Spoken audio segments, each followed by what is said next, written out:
বিসমিল্লাহির রহমানির রহিম। হে সমস্ত জগতবাসী, আজ আমি মোহাম্মদ শামীম আলী আপনাদের সামনে যে আলোচনাটি নিয়ে আসলাম সেটি হলো সম্পূর্ণ স্বপ্নের ব্যাখ্যা। এই স্বপ্নের ব্যাখ্যা যদি আমরা না বুঝি, না জানি, তাহলে আমাদের সামনের জীবনে অনেক কষ্টকর বিষয় হয়ে দাঁড়াবে। তাই আমি আপনাদের সামনে স্বপ্নের ব্যাখ্যা নিয়ে এসেছি, যেগুলো জেনে বুঝে চলার কথা আল্লাহ নির্দেশ করেছেন। এই কারণে স্বপ্নের ব্যাখ্যার উপরে আল্লাহ মজেজা দান করেছেন ইসব নবীকে।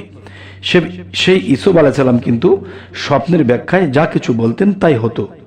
তাই স্বপ্নের ব্যাখ্যার জন্যে যে কঠিনভাবে আল্লাহ তাকে একটা রূপ দান করেছেন চেহারার মধ্যে, এরকম রূপ কারণেই এত সৌন্দর্য। এবং সে স্বপ্নের ব্যাখ্যা এত সুন্দর করে দিত যে রাজা যখন দেশ চালাতো তখন তার দেশ 7 বছর আকাল হবে, 3 বছর বাম্পার ফলন হবে, এটা সে ব্যাখ্যায় বলে দিল এবং তাই ঘটলো। তো আমাদের জীবনেও চলার পথে আমাদের স্বপ্নের ব্যাখ্যা জানা অবশ্যই দরকার। তাই বলবো কি, হে সমস্ত জগতবাসী, আমরা অবশ্যই প্রত্যেক দিন কেউ না কেউ কিছু না কিছু স্বপ্ন দেখে। স্বপ্ন কেউ দেখতেছে সারা রাত্রই দেখেছে, সকালে মনে নেই, আবার কিছুটা মনে আছে, আর একটা সম্পূর্ণই মনে আছে। তবে যতটুকুই মনে থাকে আমাদের ব্যাখ্যা বিশ্লেষণ করে চলা উচিত। তবে আমাদের সামনের জীবনে এরকম বিপদ আপদ হবে না। তবে আজকের যে আলোচনাটি নিয়ে এসেছি, দেখেন, আপনি যদি কখনো স্বপ্ন দেখেন যে ঔষধ সেবন করতেছেন, যে আপনি কখনো ঔষধ সেবন করতে দেখলে, তখন আপনি স্বপ্নের ব্যাখ্যা এটি করবেন যে বিপদ আপদ ও ব্যাধি পীড়া হতে নিষ্কৃতি পাবেন। এটি হলো এই ব্যাখ্যা। এবার আসি, যদি আপনি কখনো স্বপ্ন দেখেন ঔষধ প্রস্তুত করতে দেখলে, আপনি কি বুঝবেন? আপনি এই বুঝবেন এটি যে ব্যাধিগ্রস্ত হবে। আপনি ব্যাধিগ্রস্ত হবেন যদি ঔষধ প্রস্তুত করতে দেখেন। আচ্ছা, এবার আসি, ঔষধ গাছের উপরে উঠতে দেখলে আপনি কি বুঝবেন? বিষয়টা আবার বলছি, ঔষধ গাছের উপরে উঠতে দেখলে আপনি কি বুঝবেন? এটি বুঝবেন দেশে সুখ আসবে এবং বিপদ আপদ দূরীভূত হবে। আলহামদুলিল্লাহ। এবার আসি, ঔষধের ফার্মেসি দেখলে আপনি কি বুঝবেন?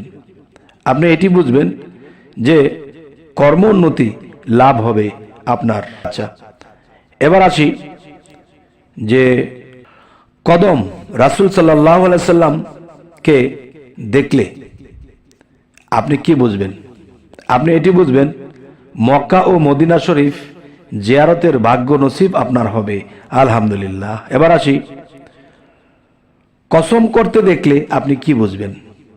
আপনি যদি কোনো বিষয়ে কারো সাথে একটা কসম করতেছেন, তাহলে এটি স্বপ্নের ব্যাখ্যায় আপনার কি আসবে? এই ব্যাখ্যাটি আসবে রুজি রোজগার হ্রাস হবে, সন্তানের জন্য ভাবনা হবে। এই জিনিসটি আপনি বুঝে নেবেন। এবার আসি, কচ্ছপ দেখলে কি বুঝবেন? কচ্ছপ দেখলে আপনি বুঝবেন আলেম হবে অথবা আলেম দ্বারা উপকৃত হবে এবং ঐশ্বর্য বাড়বে। এবার আসি, আপনি যদি কখনো স্বপ্ন দেখেন কবুতর, কবুতর দেখলে আপনি কি বুঝবেন? এটির স্বপ্নের ব্যাখ্যা হবে ভালো গোলাম ও সুখবর লাভ হবে এবং ধনবান হবেন। এবার আসি, কর্পূর দেখলে আপনি কি বুঝবেন? কর্পূর দেখলে আপনি বুঝবেন আমানতদার ও বিধান হবে, আমানতদার বিধান হবে এবং বাণিজ্য উন্নতি লাভ করবেন। এবার আসি, কবর দেখলে আপনি কি বুঝবেন?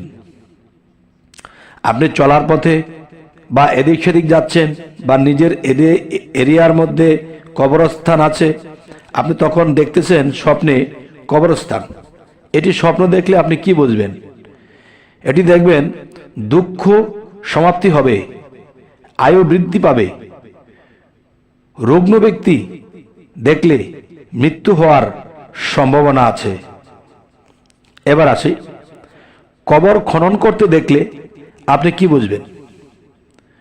কবর খনন করতে দেখলে আপনি এটিই বুঝবেন নতুন গৃহ নির্মাণ করবে। আচ্ছা, এবার আসি, কবরে যেতে দেখলে আপনি কি বুঝবেন? এটি বুঝবেন, স্বপ্নের এইটি ব্যাখ্যা হবে যে ক্লেশ পাবে। এবার আসি, আপনি যদি কখনো স্বপ্ন দেখেন কবর প্রস্তুত করতে দেখলে স্বপ্নে আপনি কি এর ব্যাখ্যা করবেন? এটির ব্যাখ্যা হবে বিপদগ্রস্ত হবে এবং বাণিজ্য লোকসান হবে, ব্যবসা বাণিজ্য লোকসান হবে। আর এরকম কিছু যদি আমরা দেখি তখনই আমরা বুঝে নেব যে হ্যাঁ, আমি যে ব্যবসাটিতে যাচ্ছি, আমি যেহেতু কবর প্রস্তুত করতে স্বপ্ন দেখেছি, আমি তাহলে যে ব্যবসাটিতে রওনা দিয়েছি, আমি টাকা পয়সা ইনভেস্ট করব, আমি এখন করব না, কিছুদিন থামবো, এরপরে আবার নতুন করে স্বপ্ন আসবে। সেই স্বপ্নের মধ্যে দেখবেন যে আপনার এমন কিছু দেখাতে পারে এবং সেটি ব্যাখ্যা করলে দেখা যায় যে এখন আপনি ব্যবসা করতে পারেন, এখন আপনি লস খাবেন না বা ব্যবসা বাণিজ্য ভালোর দিকে যাবে। আচ্ছা, এরকম বুঝে যদি মানুষ চলে তাহলে সে আর কখনো লস খাবে না। এবার আসি, কবর হতে কাফন বের করতে দেখলে আপনি কি বুঝবেন? এটি বুঝবেন শরীয়ত মোতাবেক কোনো নতুন শিক্ষা প্রচার করবেন। এবার আসি, যদি আপনি কখনো কবরের ছবি দেখলে, আপনি কখনো কবরের ছবি দেখলে স্বপ্নে, এটি আপনি কি বুঝবেন? এটির ব্যাখ্যা হবে ধর্মের প্রতি দুর্বলতার চিহ্ন। এবার আসি, কবর নিজের জন্য করতে দেখলে আপনি এটি কি বুঝবেন? এই স্বপ্নের ব্যাখ্যাটি হবে বিপদের মোকাবেলা করার লক্ষণ। আচ্ছা, এবার আসি, যদি কেউ স্বপ্ন দেখে কবরে রেখে উপরে মাটি দিতে দেখলে আপনি কি বুঝবেন? আচ্ছা, কবরে রেখে উপরে মাটি দিতে দেখলে আপনি কি বুঝবেন? আপনি তখন এটি বুঝবেন যে তওবা ব্যতীত দেহত্যাগের চিহ্ন। যদি আপনি কখনো আপনার মৃত্যুবরণ হয় তখন আপনি এটি বুঝে নেবেন যে তখন তওবা করার মন মানসিকতা, ওরকম জ্ঞান বিবেক বুদ্ধি কিছুই কাজ করবে না। আর তখনই এরকম স্বপ্ন দেখলে আপনারা সাথে সাথে আল্লাহর কাছে কান্নাকাটি করে অবশ্যই আল্লাহকে দরখাস্তের মাধ্যমে এটি ঠিক করে নিতে হবে। এবার আসি, কবরের মধ্যে নিজেকে দেখলে কি বুঝবেন? এই স্বপ্নের ব্যাখ্যা হবে বন্দী হওয়ার আলামত। আপনি কখনো কোনো জায়গায়, জেলখানা বা যে কোনো একটা বিষয়ে জায়গায় আপনি বন্দী হতে পারেন। এবার আসি, যে কবরস্থানে গমন করতে দেখলে আপনি কি বুঝবেন? কবরস্থানে গমন করতে দেখলে আপনি এই স্বপ্নের এই ব্যাখ্যাটি এটি হবে যে বুজুর্গ ব্যক্তির দর্শন লাভ করবেন। আচ্ছা, এবার আসি, কবরস্থানে ফাতিহা পাঠ করতে দেখলে আপনি কি বুঝবেন? এই স্বপ্নের ব্যাখ্যাটি এটি হবে স্বজনের কবর হলে উত্তম আর অন্যথায় খারাপ হতে পারে। এবার আসি, কবর সিমেন্ট করা দেখলে আপনি কি বুঝবেন? সিমেন্ট দিয়ে পাকাপোক্ত করতে দেখলে স্বপ্নে এটি আপনি কি বুঝবেন?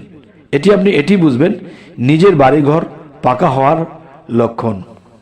আচ্ছা, এবার আসি, কবর নষ্ট বা ভাঙ্গা দেখলে আপনি এই স্বপ্নের ব্যাখ্যাটি কি বুঝবেন?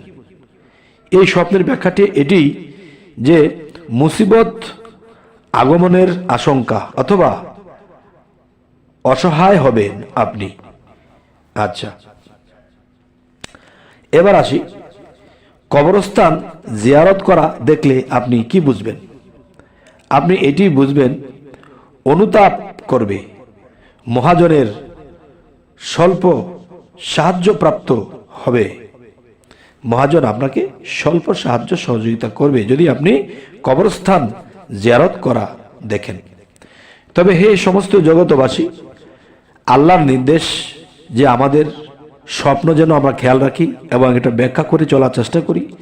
ইনশাআল্লাহ আল্লাহর রহমতে আমরা কখনো বিপথে যাব না, আমরা কখনো বিনষ্ট হব না। আমরা মৃত্যুর আগে এবং মৃত্যুর পরে আমরা সফল কাম হতে পারবো। কেননা আমরা অনুমানে হনুমান মারি, রাতের অন্ধকারে অনুমানে হনুমান মেরেছি, সকালে উঠে দেখি মানুষ মরে আছে। তখন তো জেল খাটার আর শেষ থাকবে না, এমনকি ফাঁসিও হতে পারে। তাই বলবো যে অনুমানে কেন চলবো, আল্লাহ তো আমাদেরকে স্বপ্ন স্পষ্টই দেখাচ্ছে। আচ্ছা, তাহলে এটা বুঝে যদি আমরা চলি, আমরা ইহকাল পরকাল কখনোই আমরা ধরা খাবো না। যেমন মনে করেন একটি স্বপ্ন আপনি দেখেছেন, কালকে এমুক জায়গাতে যাবেন, সেখানে আপনি 50,000 টাকা ইনভেস্ট করবেন বা 50,000 টাকা জমা দেবেন। এখন যাওয়ার পথে আপনাকে সন্ত্রাসী আপনার হাত পা কেটে টাকাগুলো নিয়ে যাবে। এটা আপনি কি করে বুঝবেন? এটা এমনি বুঝবেন যে কোনো মানুষ বা কাউকে কেউ ধরেছে, কাউকে কেউ ধরে তাকে হাত পা বেঁধে বা কেটে মেরে তার থেকে কিছু ছিনতাই করে নিয়ে গেছে। এরকম যদি কিছু দেখেন তাহলে বুঝবেন যে ঘটনাটি সেই ব্যক্তির, কিন্তু আমি কেন দেখলাম? তো ব্যাপারটি আপনার, তার নয়। যাই হোক, হে সমস্ত জগতবাসী, আমাদের এই চ্যানেলের আলোচনা যদি আপনাদের ভালো লাগে অবশ্যই সাবস্ক্রাইব করে রাখুন, পরবর্তীতে যেন ভালো আলোচনা নিয়ে আসতে পারি। সকলেই ভালো থাকবেন। আল্লাহ হাফিজ।